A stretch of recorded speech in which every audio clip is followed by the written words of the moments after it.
What's going on, R Squad? It's so good to see you tonight. We are at episode 50. And maybe this spring break you spent a little too much time with your family. You know what I'm talking about? Like, it was just a little too much time, and now you're just like, ugh. Yeah, tonight we're talking about Family Feud. Great TV show. Tell me another way people say mother. Mama. Mama. Mommy. Mommy. Okay, Sheila, tell me another way people say mother. What about mommy? Okay. But we're not talking about the TV show. We're talking about what we do when our families are feuding, or when they're fighting, or when our family is not getting along. You don't really get to pick your family. You're just born and you're like, oh, well, this is my family. And sometimes they embarrass you, frustrate you, get on your nerves. You lose patience with your family. I remember losing so much patience with my family during family pictures. Family photo day is just the worst, right? Ugh.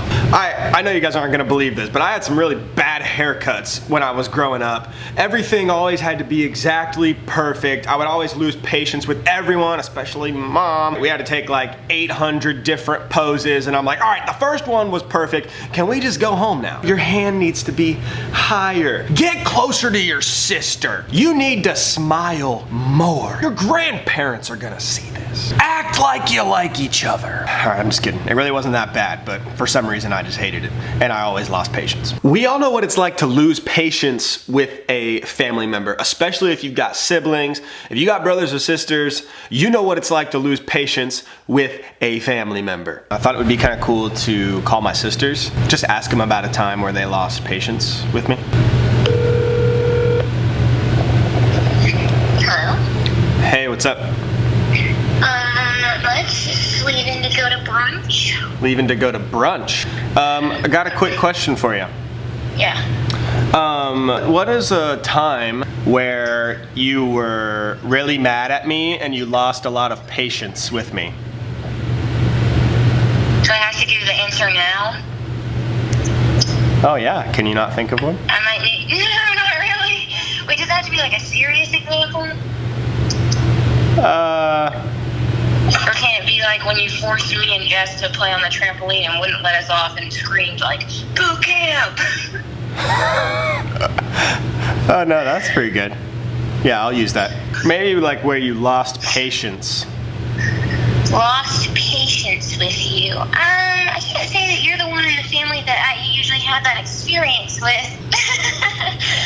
I can think of examples for all the others. All right, now I'm gonna call my other sister.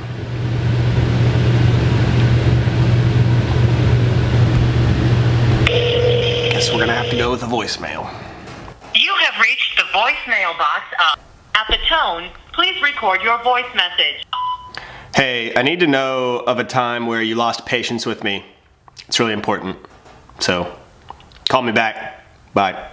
I'm sure that all of us can tell thousands of stories about times that we lost patience with a family member, but something that we probably never think about is the hundreds, maybe thousands of stories and times that family members have lost patience with us. Think about the first family from the Bible, all right? We've got Adam and Eve. Whoops. Ever heard of their kids, Cain and Abel?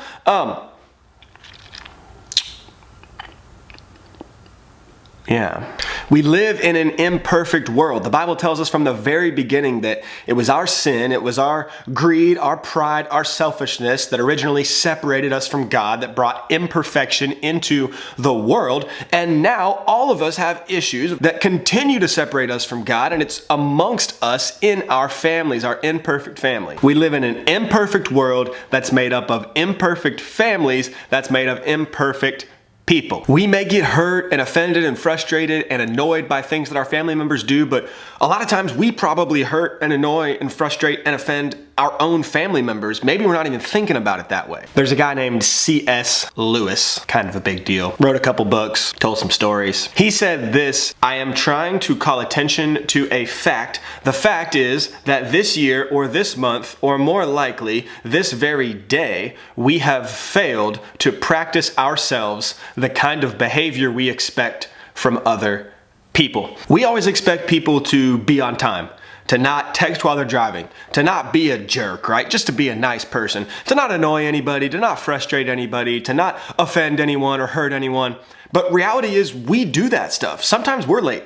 Sometimes we cause problems. Sometimes we offend other people. Sometimes we bother other people. We fail to live up to the expectations that we place onto other people. Patience is kind of a lost art in our society, if you will. You're hopping on Netflix, Instagram, whatever it is, and you see that little spinny thing in the middle of this video that's trying to load. If that thing doesn't stop in like 1.38 seconds, I'm closing the video and I'm just going to something else because I don't got time for that. We're living in a me, now type of culture, and people are not patient. We're going to look at a couple verses right now that show how God is patient with us and how he expects us to be patient with other people, to show other people him. When Adam and Eve sinned at the very beginning of time, God didn't respond with anger or vengeance. He didn't just zap them with a lightning bolt. No, God sought after them when they tried to run away. He wanted to give them another opportunity, to give them grace, love, and mercy. Since the beginning of the world, humans have been disobeying God. They've been sinning against God, and God is relentlessly searching after them, wanting to provide them another chance, another opportunity with love, grace, mercy, and forgiveness. God is patient with us. Here's James 1:19 through 20. Understand this, my dear brothers and sisters. You must all be quick to listen, slow to speak, and slow to get angry. Human anger does not produce the righteousness that God desires. I wonder, what could this mean? You don't really need a Bible translator, super smart Bible scholar guy to interpret this for you, right? Sometimes you read the Bible and you're like, I wonder what that means. But for this, it's pretty clear. I'll tell you what it means. You ready? Listen more, talk less, and don't get so mad at everybody. Quick to listen.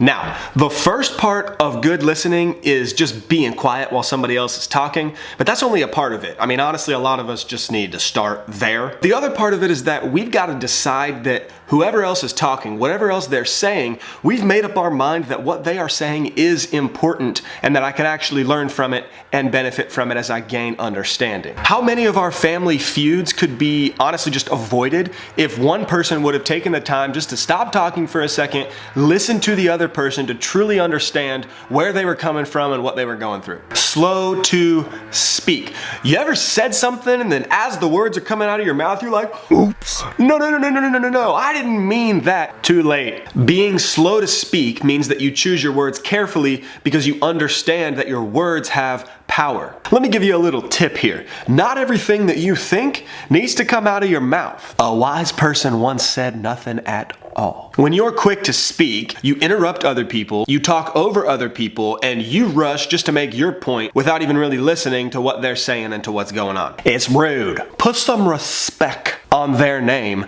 by not interrupting them. Slow to anger is the final thing. Now look, we all get angry, and sometimes anger is totally appropriate, but anger becomes a sin when it is uncontrolled, explosive, and hurts other people unnecessarily. James wants us to understand that if we develop self-control, it will allow us not to jump to conclusions about conversations or things that we're dealing with in our families, but actually help us pursue reconciliation whenever our families do feud. But I do think that through Jesus, through the power of the Holy Spirit, you can be patient with your family in the same way that God has been patient with you. No matter how frustrating you are at times, no matter how far from God you are at times, God is still moving towards you with kindness and patience. Which one of your family members is constantly putting you on edge and testing your patience? All right, you got who it is. Probably didn't take you that long. Now, I want you to dream for a second. I want you to dream. What could it look like if you were able to show that family member relentless patience, love, mercy, and kindness? What could happen? Could things change? I think that they probably could. It's not easy, but it is worth it. Be patient with your family the same way God has been patient with you. I've got a very special announcement. May 19th. All right, you need to set your calendars. I don't think you heard me. May 19th is Our Squad Live. What's Our Squad Live? I'm so glad that you asked that. Our Squad Live is the night where we bring all of our Squad homes together. Middle school and high school homes coming together at the same place at the same time for music, food, worship, teaching. It's gonna be an incredible time. We want to pack this place out. We're gonna be sending you some more details here very soon, but go ahead, mark your calendars for May 19th, Our Squad Live.